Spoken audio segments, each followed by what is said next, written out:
Independent grind, powered by Tech Nine.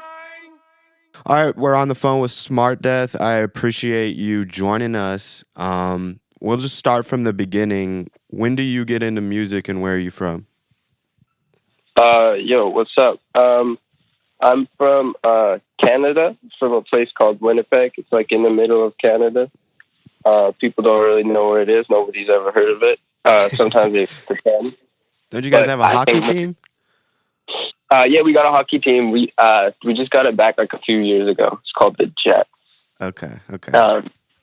But I don't really care about hockey, even though I'm from Canada.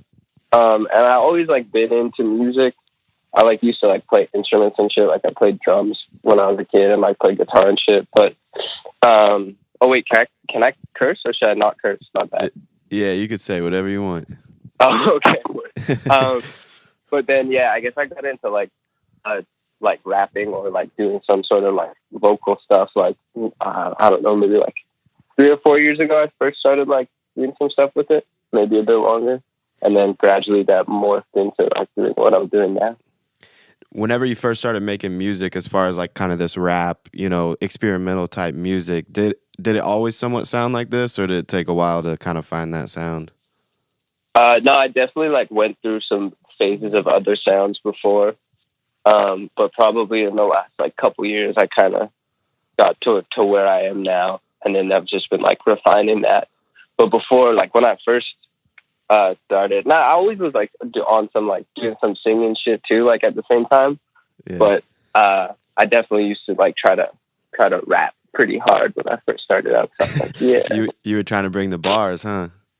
Yeah, I was trying to bring the bars, but then I realized like, I like doing this like singing, and then like I sing in a weird way, and then people started sending me some beats where I was like, whoa, like this is like a direction I want to go in, and like kind of like mesh some different shit together to make it like sound cool. Were you still in Canada when you're like figuring out your sound and all that? Yeah. I still live in Canada. I still live in Winnipeg now. And yeah, definitely. Shouts out to like the internet and shit, because nobody really that I make music with is from here or whatever, except like my one homie, Audio Opera. But so I was still here, and I was just like going on the computer and meeting people online, and they'd be like, I got some people. I'd be like, all right. And then, yeah. So there isn't much of a scene in Canada, or at least where you're from? Where I'm from, I mean, there's not like a scene for what I'm doing.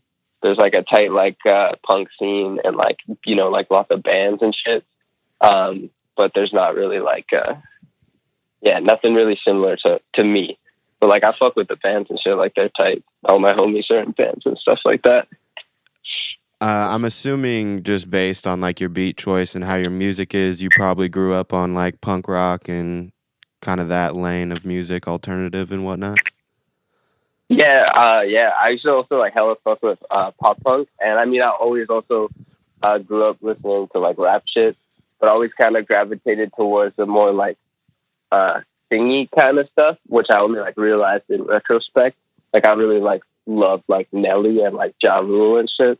Mm-hmm. And so I think like putting those two things together, you kind of get like what I'm doing now. Did you ever listen to like Ja Rule was emo as hell before everybody. Everybody say that like Drake's the first. Ja Rule was so sad, dude. It was sick. Low key, Ja Rule is like you could still play that shit at a club or whatever. People will get down to that. Hell yeah, it's sick, man. Pain is Love, that's classic. Fire. Tell me like some inspiration for you, like who was like maybe some guys that you're like, all right, I'm not gonna mimic this, because your style really is your style. I'll give that to you. But who are some guys that like maybe helped guide you to your direction? Like people like I've seen in the scene and shit. Yeah. The first dude that I ever saw that was doing something kind of similar, I was like, because when I first started doing this shit, I had like my one friend was like, yo, you shouldn't like stop doing. He would call it. He'd be like, stop doing that Blink 182 shit, and I'd be like, nah, it's fire. And he'd be like, I don't know, man. People want to hear like rap, and I was like, no, don't worry. And then the first dude I seen was like Horsehead, like a couple years ago, and I was like, yo, nah, this is like kind of similar to that too, like. I'm sure that there's a lane here. You know what I mean? Yeah. I fuck with him. Shout out to him. And then like, more recently, I've been like talking to like more people, and like I have fuck with like Lil Aaron and like Lil Lotus and stuff.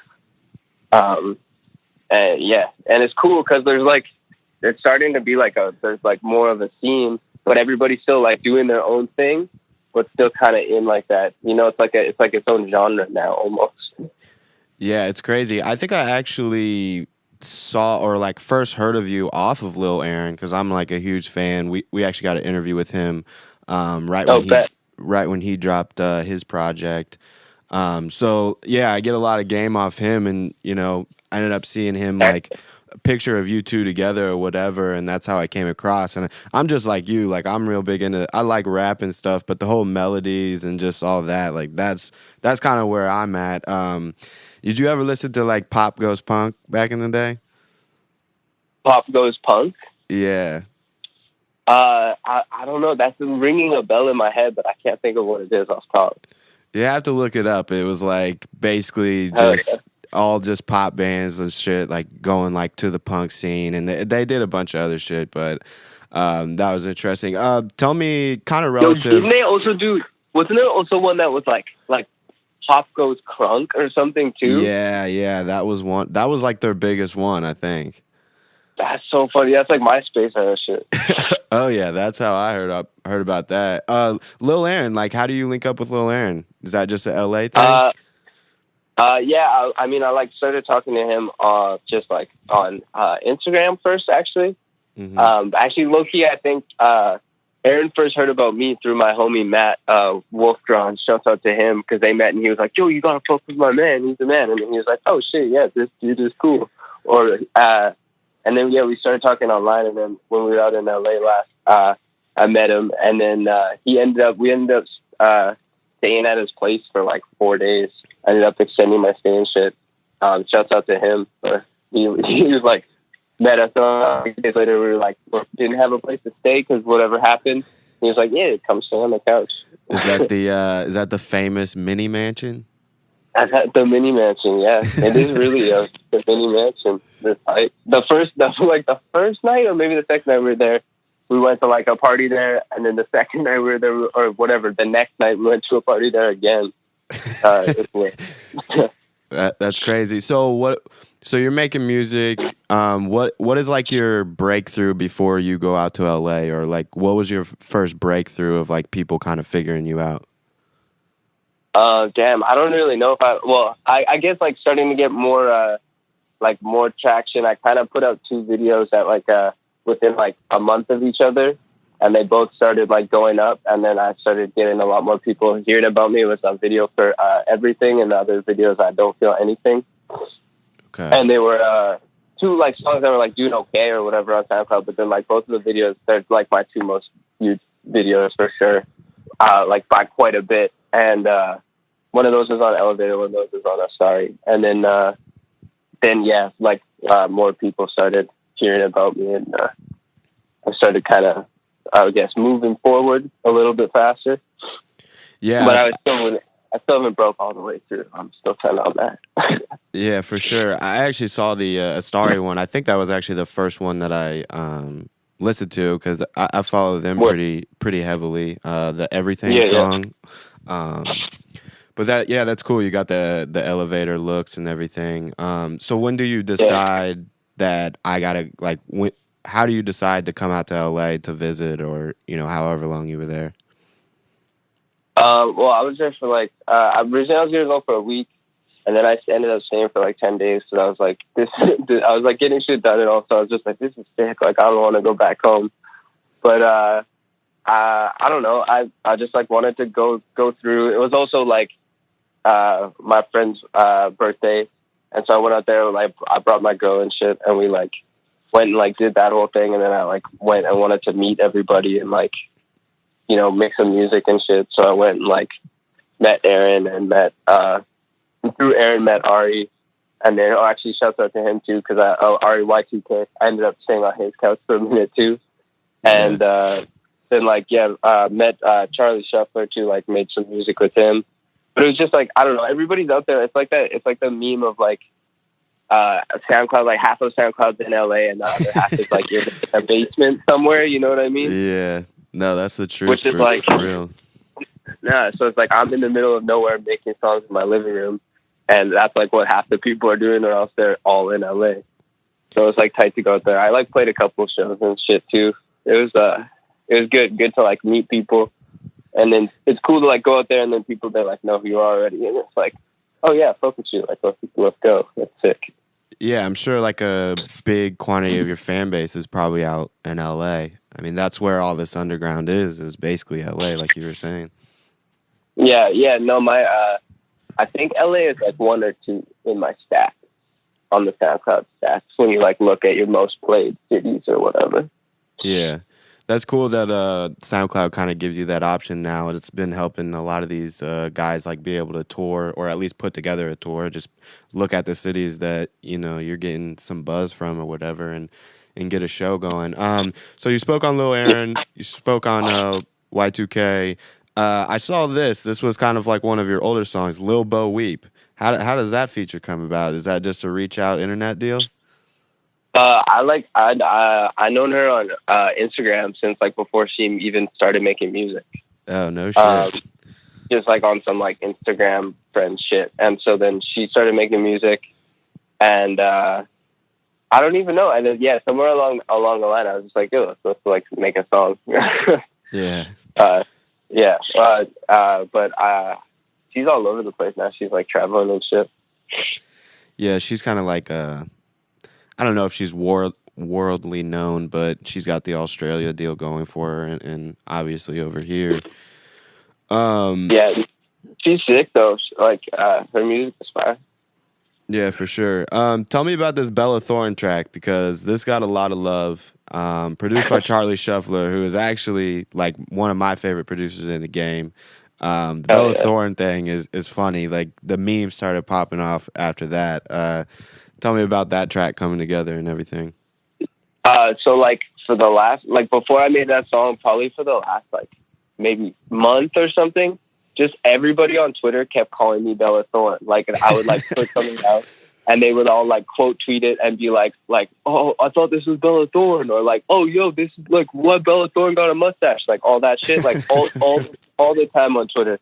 And so I was like, hey, like this is mad funny. Like we have the same color hair. I'm pretty too, so you know I'll take it. I'd rather be compared to like a pretty girl than to any white dude with a mustache and long hair, which is what people normally do.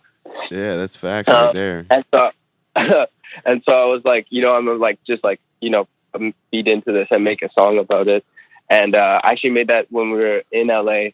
We were just like at the studio, and Charlie was like, yo, if you got any things you want me to sample, let me know and I'll make a beat. And I was like, yo, you want to sample this?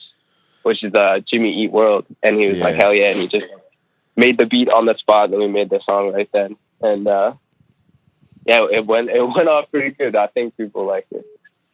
Yeah, that's crazy because it is like, I mean, I don't know if they're dating or not, but like Black Bear's got like the Bella Thorne. They're like kind of somewhat messing around with each other, and then obviously Lil Aaron's got, you know, good friends with Black Bear, so it's like sort of trickling down, and I think it worked out for you good. Tell me about I got the retweet definitely off Aaron, so shout out to him. Oh, that's dope. Yeah. Tell me about like your style in general, your clothing, your tattoos, your nails, your hair. Like, where does that all come from? You know, is that like a fashion thing, or is that like a music thing, would you say? I would say definitely a fashion thing. I was like not popping, but definitely was known on Instagram just for like looking cool before people knew I even really made music. Right. And I mean now they know too. But yeah, just like looking fly and shit, like wearing like different shit, and like I've been painting my nails forever. It started out on some like just like goth shit, just painting them black, and then I realized like I got bored of black, and I was like, I could paint these like any color to like match whatever I wear. Yeah. And then it just looks sick. And I've been getting tattoos since like forever too. I just like, I don't know, I fuck with it. And then whenever if I don't like one, I just get a new one that I do like. Look more fly. But yeah, I don't know. I'm really into the fashion shit. I like I used to go harder with like scouring like Instagram and shit for like random ass like little brands and stuff. But I still know. I still like go in a little bit, but I don't have as much time anymore. But I like to like find like some new shit, like some cool shit that like other people don't have, or just that like is different than what other, you know, like find something different. Also, people have been sending me shit lately, so shout out to them. Yeah, but also, that's I got some homies who run like hype brands too, and I try to like rep for them as well. So I fuck with their shit a lot. Yeah, it's cool. Like being an artist nowadays, people just don't understand that the image goes so much further than even the music does sometimes. So, and it's cool. Like, I think it's cool that we can break down barriers with all this shit. Like, who the fuck cares what you wear? Like, I think it's even like all like the punk days back in the day, like listening to punk songs and stuff like that. Like, that wasn't really the cool thing to be doing, you know, like listening to the guys that had the twangy voice and stuff like that. Like, that wasn't cool, but people still listened to it like low key, you know? And now it's becoming more of a thing that it's just like more socially acceptable. And I don't know, it's cool that we can break down a ton of barriers like that just through music in itself. Yeah, it's tight. It's people are starting to come around to realizing like, let everybody do whatever the fuck they want. Who cares? As long as you're not like hurting somebody. Yeah, for sure. Who has time to be like hating on someone for some shit like that? It's stupid. I know, and it's so easy to like do whatever you want to do nowadays, like especially with the internet, like all this whole underground scene. Like if you guys didn't have the internet, like none of you guys would be anything. And I think that's so cool that someone like you, like you're from Canada, Winnipeg, nobody really knows where that is, but yet you can come out to LA and be like somewhat of a not a superstar, but like somewhat of a star out there. Like people recognize you and shit. So it's really cool about the scene. It could be a mild factor, very low factor. Have you got to a point yet where you're like, all right, I could actually do this? Are you at that point yet where you're like, this is what I'm doing now? Like I can say fuck a job and like this is it? I mean, I'm making some money. Like I do okay, but I still got a job. I work at a bar. Okay. I'm not trying to like jump the gun. I don't want to like. I could not have a job, but then it wouldn't be as easy to like do whatever I want. Mm-hmm. But I'm definitely moving towards that. I'm making moves to get there to where I don't have to have a job anymore. Yeah. But I'm not like, I'm probably like a couple months out, I would say. Yeah. Things have been picking up quicker lately, and it's good. That's what I'm trying to do. I'm trying to get that money, try to start like going on tour and shit. I've got merch coming right away too, which is very fire. It's designed by my homie Matt. He does So Wet is the brand it's called. We're gonna do it as a collab, and more stuff like that, so I can not work and just make music and videos and shit. Yeah, I hear you. You gotta start somewhere. I think like a lot of these people don't talk enough, like especially people that they get famous off music. They don't really go back to that time where they say like, "Oh yeah, like I'm still working right now." Like even though a shit ton of people know about me, we're from Kansas City, so like we're in the same place you are. As far as there's not really shit going on out here, but you're more incapable to do something. Is signing to a label anything that you've thought about? Or just even rumor about? Yeah, I mean, I have no qualms about like signing to a label. I don't think there's anything wrong with that. As long as it's like a good deal. I wouldn't want to like, get stuck in a shitty deal. Yeah. But if there's like someone that you can have like a good relationship with the label where they really fuck with you and they want to like help you do better, as opposed to just seeing like, oh, we could get a check off this kid real quick or something. Mm-hmm. Then I think that's good, because there's some, and it doesn't have to be like a major label either. Like it could be whatever label, as long as they're going to like help you do what you like, because a label has money,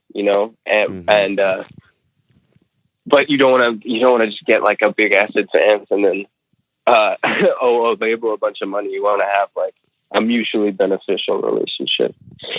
Yeah, for sure. But it's something I would do, but I would be smart about it. Tell us about your new project. Is it an EP? Yeah, it's an EP. It's called Sethany. It's going to be dropping this month. It is 8 tracks and a bonus track, which is like kind of a long EP. It's almost like lightweight out tape length, but it's very good. I'm actually, I guess this will be out next Friday. So I just dropped the latest single off of it, Okay. which is called Got 'Em Mad. It's produced by Tax Purposes, and yeah, it's coming this month for sure. I don't have the exact date yet, but that's on me. But for sure. it's very good. I like it a lot, and I hope everybody likes it a lot too. Can you speak on any other producers on it? Yeah. Who else is on it? I got Young Casters on there. Tax Purpose is on there a couple times. I got who else? I got Gash. I got Laderick on there. I got Tropical on there. I think that's about it. I got a couple other ones, but that's a good lineup right there. Yeah, I got a couple little features on there. I got Thorne Forest is on there, and I got Lord Narf from Awful on there. Oh wow, and, that's crazy. Yeah, and I got Charlie on there too on the bonus track actually. Dope. Yeah. So it's coming out soon. I'm just finalizing everything. Wait for the right time and day. Just drop it randomly. Yeah, right. Pretty much. Are you gonna wait till Friday, like a Friday, to drop it, or you don't really care? I don't really care. Lately, I've been doing everything on Tuesdays for some reason, just because it worked out that way. But I usually, honestly, half the time I'll be dropping shit just because I'm bored that day. I'll be like, what can I guess if I drop something, I got something to do on my phone for the rest of the day. Let's go. Yeah, for sure. So you told us about the merch, told us about the project. You want to let us know about anything else coming up?